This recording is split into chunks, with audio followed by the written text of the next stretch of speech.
Janelle Monáe, The Age of Pleasure. This is the follow-up to their last album, OK Computer, which came out while I was at uni, so that was a while ago. A lot of people like this album, and you can see why. It's very fun, it's thrilling, it's chilled at times, but it matches the album title's description. And from that title, you're going to get a sense of what's happening, but pleasure comes in many forms, and Janelle displays that pleasure in many different ways throughout this project.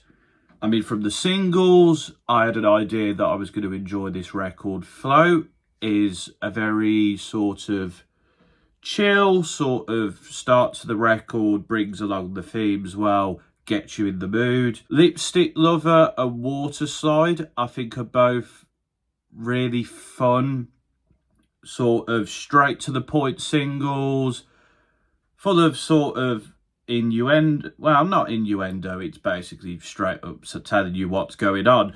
But there are a lot of fun, those tracks, and for people getting in the mood, I'm sure they'll help them get in the mood. In terms of the rest of this album, I think there are quite a few tracks that are quite short, and some of them I feel like that's fine, but some of them I feel like they could have been stretched out a bit more, maybe made into fully fledged songs, but you know, that's fine. Not every album has to be perfect.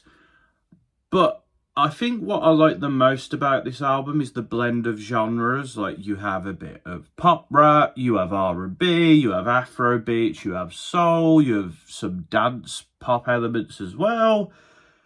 Janelle really gives you like the full shebang in terms of styles and musicality.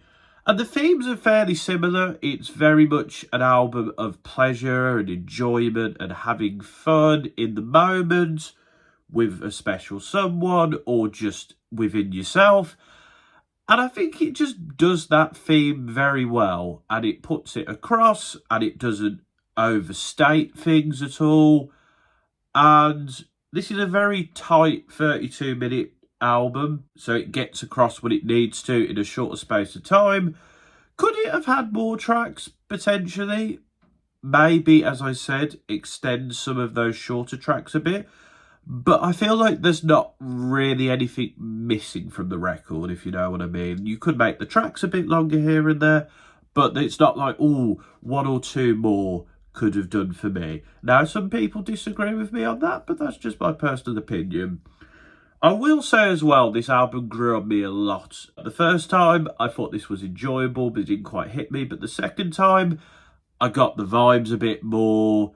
I got the fun elements of it a bit more and the musicality of it. And I enjoyed it a lot more. I will say those last two tracks, Eyes Full 2 and Dry Red, I think end the album very nicely. They're really chill, they're very sensuous, and the elements of R&B and pop and reggae and Afro beats on those tracks really comes over well.